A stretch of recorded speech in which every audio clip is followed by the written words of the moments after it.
Una jueza federal ordena al Senado de la República que nombre a los comisionados faltantes del Instituto Nacional de Transparencia, Acceso a la Información y Protección de Datos Personales. Todo eso, todo eso. A través del amparo 803/2023, Celia Quintero Rico, jueza 10º distrito de materia administrativa, concede una suspensión provisional para que la Junta de Coordinación Política, la JUCOPO, proponga al Pleno de la Cámara Alta el reemplazo del último comisionado que dejó el cargo. Recuerde usted que el pasado 1 de abril, Francisco Acuña deja su puesto, con lo que el instituto se queda sin quórum para poder sesionar. Vamos a platicar, y siempre me da mucho gusto hacerlo, con el maestro Adrián Alcalá Méndez, quien es uno de los 4 comisionados. Don Adrián Alcalá, muchas gracias.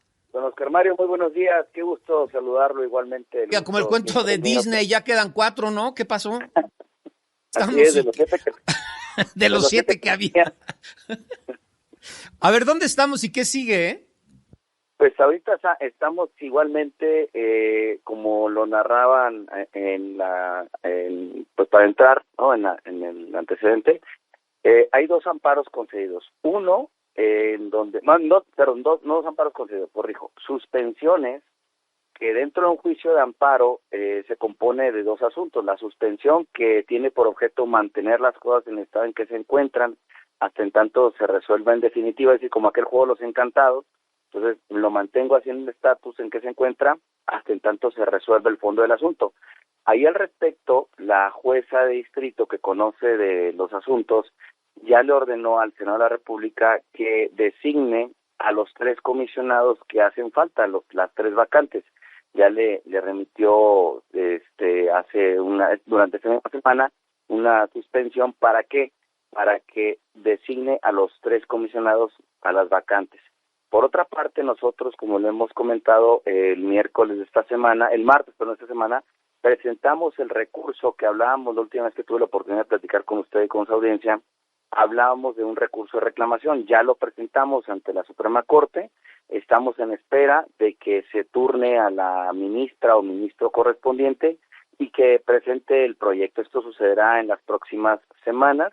Y bueno, lo que alegamos ahí fue precisamente lo que platicábamos y lo reitero, que una ley secundaria en nuestro objetivo, una ley que establece los procedimientos, no puede estar por encima de la Constitución, porque la Constitución es la que establece los derechos humanos y establece precisamente los principios que deben de regir a los derechos humanos, y el primero constitucional establece con toda claridad que todas las autoridades debemos de resolver cuando hablemos de derechos humanos con progresividad cuando se habla de estos derechos. Entonces, nosotros confiamos en la Suprema Corte, en que nos vaya a dar la razón, aunque ese no es el mundo ideal, don Oscar Mario.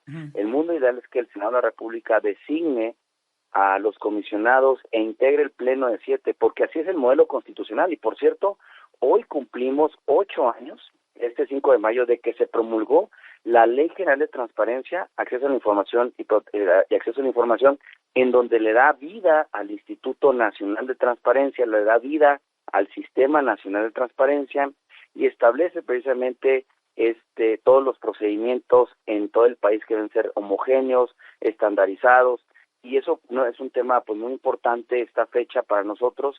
Y pues recordar también, hacer un respetuoso llamado al Senado de la República que pues ojalá que pudiera convocar a un periodo extraordinario para que se integre este Instituto Nacional como debe de ser. En tanto, nosotros seguimos apelando y pues obviamente confiando en el criterio de las y los ministros, ¿no? Para que nos puedan conceder la suspensión y podamos sesionar semanalmente y resolver recursos de revisión. Esta semana, el martes, tuvimos una comparecencia entre nuestro propio pleno, no pudimos llevar a cabo la sesión por falta de quórum, y dimos una rueda de prensa en donde precisamente dimos cuenta que había hasta ese momento 1,200, poco más de 1,200 recursos de revisión, quejas que no pueden escuchar las personas que han pedido esas quejas, no pueden escuchar su resolución y no podemos saber, o más bien ellos no pueden recibir pues a lo mejor su expediente clínico o que cese un tratamiento indebido de datos personales o a lo mejor el presupuesto que se tiene para una beca o que puedan mejorar a lo mejor su su pensión. Yo de hecho iba a posicionar un recurso de revisión si hubiera habido sesión de pleno en donde una persona solicitó al Banco del Bienestar por qué no ha recibido su pensión desde el mes de enero. Es una pensión a la que ya tiene derecho, entonces ella hizo una solicitud al Banco del Bienestar, a la Secretaría del Bienestar, pero dice, ¿por qué no recibió mi pensión desde el mes de enero? Nosotros estaríamos revocando la respuesta a la Secretaría del Bienestar, pero como no podemos sesionar, esta persona, que no sé quién es, ni tengo derecho tampoco a saber quién es, no puede recibir su pensión y no puede escuchar una respuesta por qué razón, motivo o circunstancia no se le está entregando la pensión. Y así hay muchos casos, le digo, 1,200 recursos de revisión que no pueden escuchar una orden para que se le entregue la respuesta y que puedan en consecuencia mejorar algún derecho que se estableció en la Constitución. Oiga, hacen una pregunta pues muy lógica.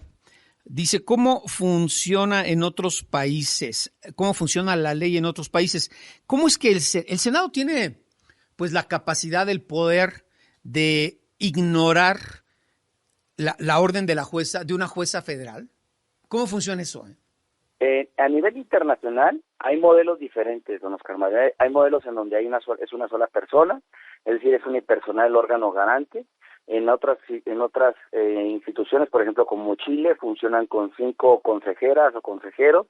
En otras ocasiones, o en otras situaciones o latitudes, como en Uruguay, es una oficina gubernamental en donde existe un director, no tiene la calidad de comisionado, es decir, la facultad o la competencia está limitada a sujetos de la administración pública centralizada, digamos. Como un modelo mexicano no existe en donde tengamos competencias sobre los 3 poderes, órganos autónomos, sindicatos, pero en algunas ocasiones es colegiado y en algunas es unipersonal.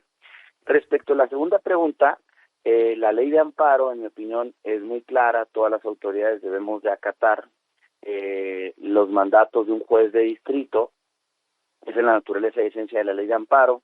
Aquí los senadores, entiendo yo, y porque estaba escuchando durante la semana la mención de algunos senadores que estaban impedidos para llevar a cabo este cumplimiento a la sentencia de amparo.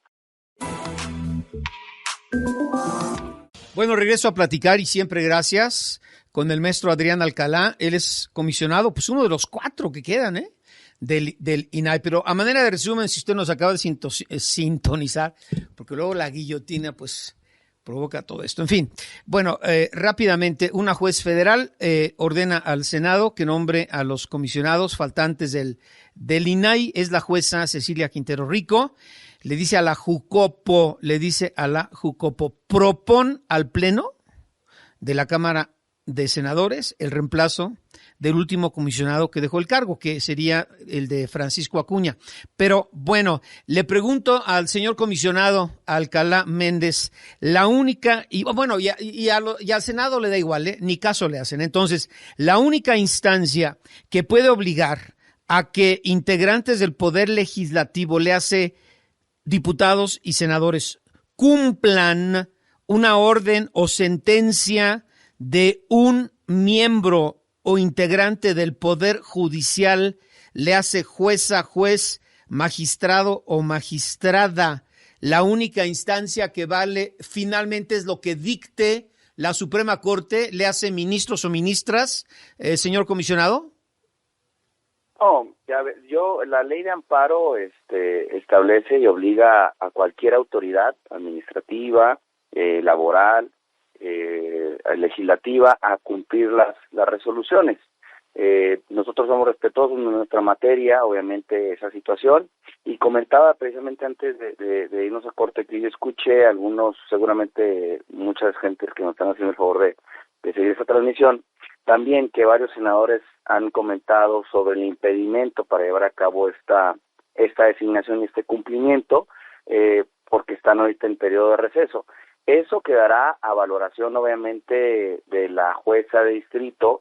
No es una materia que a nosotros nos competa. Yo desconozco cuál va a ser la decisión de la jueza, si tomará como válida esa argumentación. Y primero, si esa argumentación la hará valer el Senado de la República ante la jueza de distrito, y también la determinación que tomará la jueza de distrito. Para nosotros, lo que sí puedo hablar es que cuando nosotros nos llega una resolución en donde nos ordene un juez de distrito que dejemos insubsistente una resolución, la dejamos insubsistente inmediatamente y dictamos otra resolución dependiendo los parámetros que nos dicten el juez o la jueza de distrito. Eso por lo que nos toca a nosotros. Ahora, nosotros como comisionados, integrantes del Pleno, por supuesto somos respetuosos de todos los procedimientos.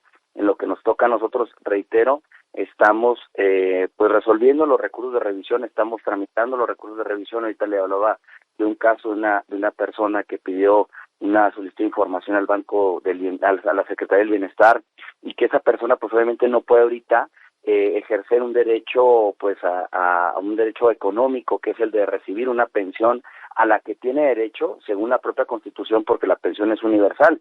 Ella está preguntando por qué razón no le entregan esa pensión desde el mes de enero, pero ahorita no puede obtener una respuesta por parte de la Secretaría porque no podemos nosotros llegar a esa definición. Seguimos nosotros trabajando, estamos haciendo, por supuesto, la labor ante la Suprema Corte de Justicia de la Nación a través del recurso de reclamación, y pues también esperando que el Senado de la República pueda definir quiénes habrán de ocupar las vacantes, esas 3 vacancias que se encuentran. Una precisión nada más, si me lo permite, don Oscar Mario, con respeto. La jueza de distrito no le ordena al Senado a que proponga, sino que defina. Es decir, porque una cosa es proponer, pero pues ya veis la semana pasada que sí se propuso una persona, bueno, hace 2 semanas, perdón, que se propuso una persona, pero que no alcanzó los votos correspondientes. Entonces, el mandamiento de aquí de la jueza de distrito es que se elija ya precisamente las personas que habrán de ocupar el cargo de comisionadas o comisionados. Oiga, señor comisionado, y usted que es tan claro en sus conceptos y gracias, y tan articulado, que nos da mucho gusto, y eso lo reconoce el auditorio y le reconoce a usted el auditorio. Dicen, oiga, entonces, ¿quién tiene la última palabra? ¿Cuándo tendrán que tomar la decisión y cómo, señor comisionado? Para cómo está todo, que es un relajo, ¿no? Pero ¿quién, cuándo y cómo? ¿Quién tiene la última palabra? El Senado de la República, porque es una obligación constitucional del Senado de la República elegir a los comisionados integrantes del Pleno del INAI. Así lo establece la propia Constitución. La Ley General de Transparencia, que hoy cumple 8 años de haber entrado en vigor, precisamente establece que el Senado de la República es quien designa a los comisionados. ¿Pero quién puede obligar al Senado a que actúe? Pues mire, precisamente en un sistema de división de poderes, aquí es en donde el Poder Judicial de la Federación es quien le ordena al Senado de la República a que designe a los comisionados. Esto fue a través de un juicio de amparo que una persona en particular fue a un juez de distrito y le dijo, oye, hay una violación cometida porque el Senado de la República no ha llevado a cabo las designaciones. Nosotros, por otra parte, también fuimos al Poder Judicial de la Federación a través de la instancia máxima, que es a promover la controversia constitucional para los mismos efectos de que se le obliga al Senado de la República que no exista una vulneración a nuestra autonomía, porque el hecho de que no existan comisionados, los 7 comisionados, es un atentado a la autonomía y al diseño de la propia institución en términos de lo que establece la propia Constitución de la República. Entonces, quien tiene a pregunta expresa respuesta concreta, el Senado de la República. ¿Cuánto tiempo tiene? Pues precisamente ya está en falta desde el 1 de abril del año 2022 por la ausencia de 2 comisionados y desde el 1 de abril del año en curso por la ausencia o la vacancia del comisionado Acuña. Por eso, pero entonces, ¿cuándo se va a nombrar al comisionado para que sean 5 y pueda operar el INAI? ¿O si necesariamente, o van a aprovechar para que se nombren a los 3 que faltan? ¿Será 1 o serán 3? Pues esa respuesta, don Oscar Mario, no quiero evadirla, quiero ser contundente como siempre soy con usted y con quien me dirijo. En términos generales, esa respuesta no nos toca a nosotros, no está en nuestras manos, está precisamente en manos de los senadores, que son los que toman la definición en los acuerdos. Entonces, por aritmética simple, si siguen ahí echando el montón, pues no lo van a hacer, ¿no? Exactamente, hasta entonces llegue la Suprema Corte, y en todo caso la Suprema Corte, que tiene el mandato en términos de la propia disposición constitucional o la ley reglamentaria, pues puedan llegar a la destitución de los funcionarios, en este caso de las y los senadores, porque la ley de amparo así lo establece, que en caso de que no se cumplan con las sentencias que dicten los jueces constitucionales, entiéndase la jueza de distrito o los ministros de la Suprema Corte, se puede llegar hasta allá. Yo confío en que en esta división de poderes y en este cumplimiento a la ley, porque vivimos en un estado democrático, vivimos en un estado de derecho, en donde se deben de respetar las leyes. Yo confío en que no se llegue hasta allá y que exista esta designación pronta, pero así a pregunta expresa sería hasta que prácticamente, pues las últimas consecuencias pudiera ser la inhabilitación, no dicha por mí, sino porque la ley de amparo así lo establece. Entonces, la Suprema Corte puede, estoy inventando el número, pero más o menos, ¿la Suprema Corte puede despedir a 65 senadores? Puede llevar a cabo efectivamente esa decisión si es que a su juicio no se cumple con una resolución. Primero hay que pasar que en el fondo del asunto la Suprema Corte llegue a una decisión y que diga, efectivamente, Senado de la República, te ordeno a que designes o lleves a cabo la designación de comisionadas o comisionados. Que cumplas lo que dijo la jueza en este caso, ¿no? Tienes que cumplir la orden de la jueza. Punto, exactamente. ¿no? Okay. ¿No? Uh-huh. ¿Esto para cuándo, que no hay un plazo que venza?